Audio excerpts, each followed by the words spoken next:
Welcome to Threshold, a place where we explore the sacred in the ordinary and the beauty in the in-between. I'm Molly Wilcox. I'm a wife, a mom, a writer, and your guide as we step over life's thresholds together. Whether you've been reading my newsletter for years or you're just discovering Threshold here, I'm so glad that you're listening.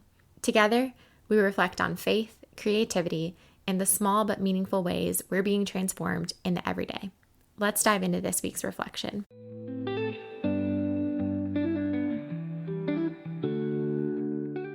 If you asked me when the new year of 2025 rolled in what the year would look like, I would have told you a very different story than what my reality held.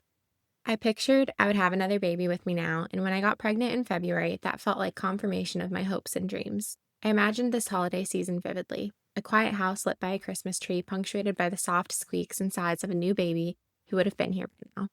I imagined myself tired, but the good kind of tired, figuring out how to be a mom of two while drinking peppermint coffee and shedding warm layers to bring a baby close to feed. But the story changed. And as we move into Advent, I'm realizing how many of us are walking into this season holding two things at once: gratitude and grief, hope and disappointment, expectation and the gentle ache of what could have been. For me, that tension feels tangible and embodied. I pulled an ornament meant to represent our loss out of a package and looked it over for the first time in my car. While my fingers ran along the ribbon and wondered what it would have been like to meet that baby, there was a flutter of another baby rolling within me like a soft reminder. I'm here now. And I was flooded with gratitude for the privilege and honor it is to carry a life. I'm so deeply aware of how little is in my control after loss, and I'm so profoundly thankful that God still chooses to give us good gifts.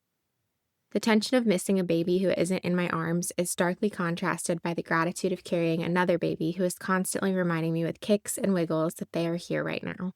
It's the strange and holy place of feeling deeply grateful and simultaneously sad, and knowing I don't have to resolve either emotion before lighting the next candle. Advent is, after all, a season built for this kind of tension. We're celebrating a promise kept while still waiting for every promise to be fulfilled. We're holding joy in one hand and longing in the other.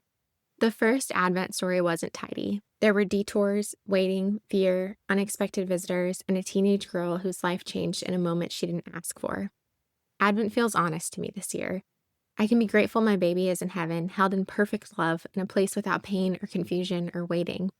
And I can still cry in the quiet moments when I wonder what it would have been like if my baby made it here to be known and held by us. And there's this new life inside of me, reminding me that God is always doing something new, even if that timeline doesn't make sense to us.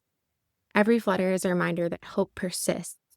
It keeps pushing us forward, urging us on, even with our longing and sadness. Maybe this season looks unexpected for you, too. Maybe you thought this year would bring healing or reconciliation or a clear next step, and instead, you're navigating something harder or quieter or just different. Maybe you're carrying a joy no one else can see yet, or grieving a loss no one else knows about. Maybe you're doing both. Here's what I'm reminding myself as we welcome December and Advent season. I don't need to pretend this season is only sweet or only sad. Advent gives us permission to sit in the middle, where God always is and always will be. I can hang my family's stockings and still feel the ache of an empty space. I can light candles and still feel darkness looming. I can be overwhelmingly grateful for all we have been given and still feel heartbroken over what was lost. I can laugh at the chaos of Christmas time with a toddler and still tear up at reminders of the baby we lost.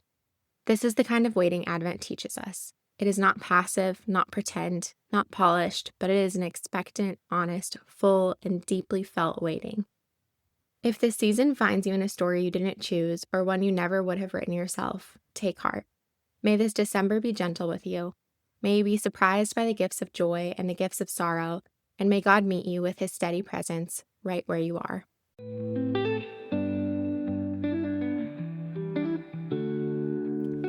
Thanks for spending time with me today on Threshold.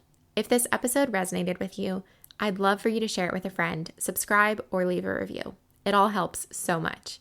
And if you're not already part of the community, you can join the conversation by subscribing to my weekly newsletter on Substack, Threshold by mollywilcox.substack.com. Until next time, let's keep finding beauty in the in-between.